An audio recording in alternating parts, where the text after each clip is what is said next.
Hi everyone, welcome to my channel. இன்னைக்கு நம்ம standard 10th maths chapter number 2 numbers and சீக்வன்சஸில் exercise 2.6ல் 4th and 5th problem வந்து பார்க்க போகிறோம். அதில் ஃபஸ்ட்டு 4th ப்ராப்ளம் வந்து கம்ப்ளீட் பண்ணிடுவோம்.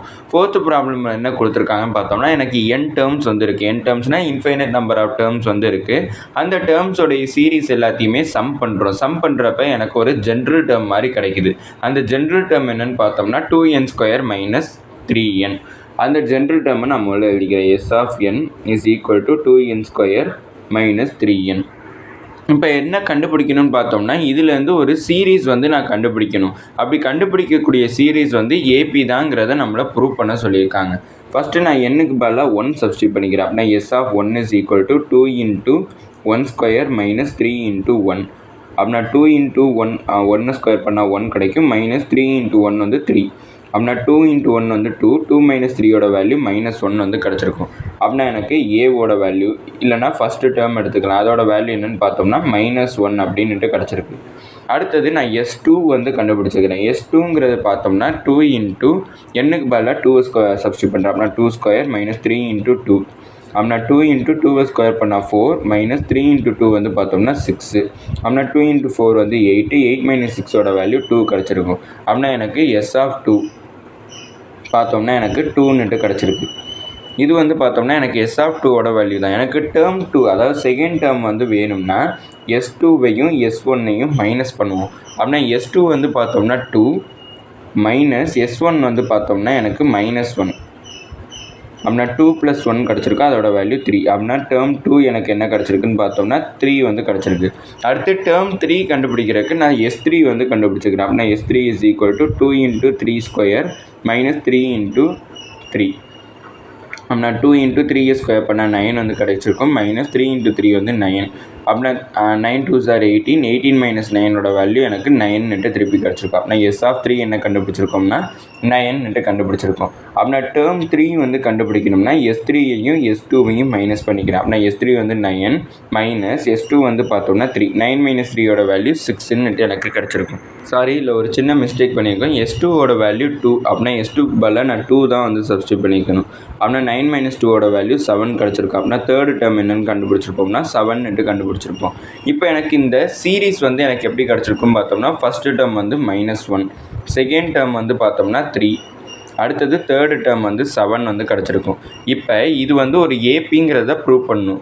ஏபிங்கிட்டு அதை எப்போ சொல்லுவோம்னா, காமன் டிஃபரன்ஸ் சேமாக இருந்துச்சுன்னா ஏபின்னு சொல்லுவோம். அப்படின்னா D is equal to T2 - T1 கண்டுபிடிக்கிறேன். நான் T2 வந்து பார்த்தோம்னா 3 மைனஸ் T1 பார்த்தோம்னா -1. அப்படின்னா 3 - ப்ளஸ் ஆகிடும். அப்படின்னா 3 + 1 வந்து 4 கிடச்சிருக்கு. அடுத்தது D is equal to T3யும் T2வும் அப்படின்னா வெரிஃபை பண்ணுறேன். அப்படின்னா T3 வந்து பார்த்தோம்னா 7 மைனஸ் T2 வந்து பார்த்தோம்னா 3. அப்படின்னா 7 - 3 வந்து 4. அப்படின்னா ரெண்டு காமன் டிஃபரன்ஸும் சேமாக இருக்கிறதுனால இட் இஸ் அன் ஏபின்னுட்டு நான் கன்சிடர் பண்ணிக்கிறேன். இது வந்து பார்த்தோம்னா 4th ப்ராப்ளமோட ஆன்சர். அடுத்து 5th ப்ராப்ளம் பார்ப்போம். 5th சம்மில் கொஷின் என்ன கொடுத்துருக்காங்கன்னு பார்த்தோம்னா, 104th டேர்மோட வேல்யூ 125 கொடுத்துட்டாங்க. அடுத்து 4th டேர்மோட வேல்யூ 0ன்னுட்டு கொடுத்துருக்காங்க. அப்போனா ஃபஸ்ட்டு 35 டேர்ம்ஸை ஆட் பண்ணுன்னா எனக்கு வேல்யூ என்னவாக இருக்கும்னு கண்டுபிடிக்கணும். இதில் வந்து ஃபஸ்ட்டு நான் இதை நியூமரிக்கலாக எழுதிக்கிறேன். அப்படின்னா மேத்தமெட்டிக்கலாக எழுதிக்கிறேன். அப்படின்னா 104th டேர்ம்னா எனக்கு T of 4ன்னு அர்த்தம். அதோட வேல்யூ 125 கொடுத்துருக்காங்க. அடுத்து வந்து பார்த்தோம்னா T of 4ஓட வேல்யூ 0ன்னு கொடுத்துருக்காங்க. இப்போ எனக்கு Tங்க இருக்கிறனால T of என்னோட ஃபார்முலா எழுதிக்கிறேன். A + n - 1 × D. இப்போ என்னுக்கு பதிலாக இங்கே 104 இருக்குது. அப்படின்னா T of 104 is equal to A + என்னுக்கு பதிலாக 104 சப்ஸ்டியூட் பண்ணிக்கிறேன் -1 × D.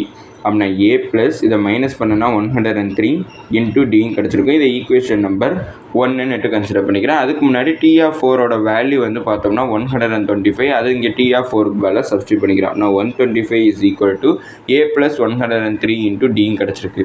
அடுத்து T of 4 is equal to 0. அப்படின்னா T of n is equal to A + n - 1 × D. அப்படின்னா என்னுக்கு பதிலாக நான் 4 சப்ஸ்டியூட் பண்ணுறேன். அப்படின்னா எனக்கு A + 4 - 1 × Dன்னு கிடச்சிருக்கும். ஆனால் T of 4ஓட வேல்யூ 0. அப்படின்னா 0 is equal to A + 4 - 1 வந்து 3 Dன்னு கிடச்சிருக்கும். இது வந்து பார்த்தோம்னா ஈக்குவேஷன் நம்பர் 2. இப்போ இந்த ரெண்டு ஈக்குவேஷனையும் சால்வ் பண்ணால் எனக்கு A and Dயோட வேல்யூ வந்து கிடச்சிடும். அப்படின்னா சால்விங் 1 and 2.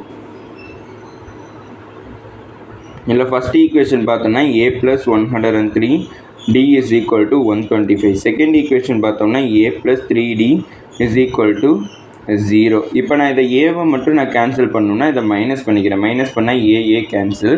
எப்படின்னா இங்கேயும் மைனஸ் சிம்பிள், இங்கேயும் மைனஸ் சிம்பிள். இதை மைனஸ் பண்ணேன்னா எனக்கு 100d வந்து கிடைக்கும் ஈக்குவல் டு 125. இப்போ எனக்கு d வேணும்னா நான் 100 அங்கிட்ட ட்ரான்ஸ்ஃபர் பண்ணேன். நான் 125 டிவைட் பை 100. இப்போ வந்து பார்த்தோம்னா நான் இதை எந்த டேபிளில் கேன்சல் பண்ணால் 25 டேபிளில் கேன்சல் பண்ணுறேன். அப்படின்னா 25 4 சார், இது 25 5 சார். அப்படின்னா எனக்கு டியோட வேல்யூ என்ன கிடச்சிருக்குன்னா 5/4 கிடச்சிருக்கு.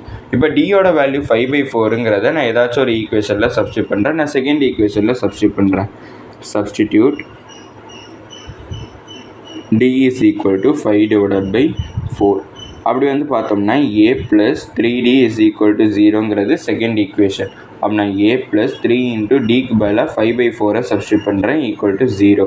அப்படின்னா a plus 3 into 5 வந்து பார்த்தோம்னா 15 divided by 4 is equal to 0. இப்போ இந்த ப்ளஸ் 15 divided by 4 இங்கே ட்ரான்ஸ்லேட் பண்ணால் மைனஸ் ஆயிரும். அப்படின்னா a is equal to -15/4 கிடச்சிருக்கும்.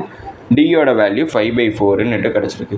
இப்போ நான் சம் ஆஃப் ஃபஸ்ட்டு 35 டேர்ம்ஸ் வந்து கண்டுபிடிக்கணும். அப்படின்னா எஸ் ஆஃப் என்னோட ஃபார்முலா எழுதிக்கிறேன். அப்படின்னா S of n is equal to a plus 2a n divided by 2 into 2a plus n minus 1 into dங்கிறது ஃபார்முலா.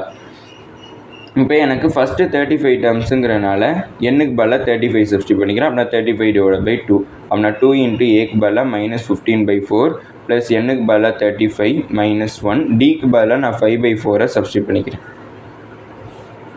அப்படின்னா 35 divided by 2 into இதை 2 டேபிளில் கேன்சல் பண்ணால் 2 1s are 2 2s are. அப்படின்னா எனக்கு -15 divided by 2 கிடச்சிருக்கும்.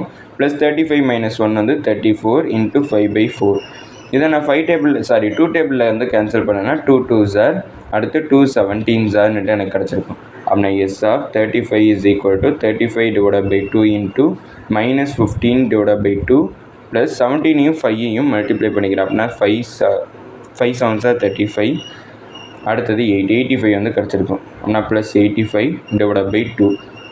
அப்படின்னா 35 divided by 2 into இதில் டினாமினேட்டர் சேமாக இருக்குது. அப்படின்னா 85 minus 15 கிடச்சிருக்கும். அப்படின்னா S of 35 is equal to 35 divided by 2 into 85ஐயும் 15ஐயும் மைனஸ் பண்ணிக்கிறேன். அப்படின்னா 70 வந்து கிடச்சிருக்கும். அப்படின்னா 70 divided by 2 கிடச்சிருக்கு. அப்படின்னா இதில் ஏதாச்சும் ஒன்று நான் கேன்சல் பண்ணிக்கிறேன். இதை கேன்சல் பண்ணால் 70 2 1s are 2, இது 2 35s are 70 அப்படின்னு கிடச்சிருக்கும். அப்படின்னா எனக்கு என்ன மீதி இருக்கும்னா 35 divided by 2 into 35 அப்படின்னுட்டு கிடச்சிருக்கு. இப்போ இந்த 35ஐயும் மல்டிப்ளை பண்ணிக்கிறேன். மல்டிப்ளை பண்ணால் எனக்கு என்ன வேல்யூ கிடைக்குன்னு பார்த்தோம்னா 1225 வந்து கிடைக்கும். அதை நான் 2ஆல் டிவைட் பண்ணணும். அப்படின்னா 1225ஐ 2ஆல் டிவைட் பண்ணேன்னா 2 6 are 12. மீதி இருக்க 2ஐ இறக்குறேன். அப்படின்னா 2 1s are 2, அடுத்து ஒரு 5ஐ கீழே இறக்கிக்கிறேன். அப்படின்னா 2 2s are 4, மீதி 1 இருக்கும். அப்படின்னா பாயிண்ட் வச்சா 0. அப்படின்னா 2 5s are 10. அப்படின்னா எனக்கு 612.5 எனக்கு கிடச்சிருக்கு. அதாவது சம் ஆஃப் 35 டேர்ம்ஸோட வேல்யூ என்ன கிடச்சிருக்கும்னா 612.5 கிடச்சிருக்கும். இதோட இந்த வீடியோ முடிஞ்சிச்சு. மறக்காம நம்ம சேனலை சப்ஸ்கிரைப் பண்ணி சப்போர்ட் பண்ணுங்கள். நீங்கள் கொடுக்கக்கூடிய ஒவ்வொரு சப்ஸ்கிரைபும் எனக்கு மிகப்பெரிய சப்போர்ட்டாக இருக்குது. அதுக்கப்புறம் இந்த வீடியோ பிடிச்சதுனா லைக் பண்ணிங்க. அதுக்கப்புறம் ஏதாச்சும் டவுட்ஸ் இருந்தாலோ நான் ஏதாச்சும் இம்ப்ரூவ் பண்ணணும்னு நினச்சிங்கனாலோ அதை மறக்காமல் கமெண்ட் செக்ஷனில் சொல்லிடுங்க. தேங்க்யூ.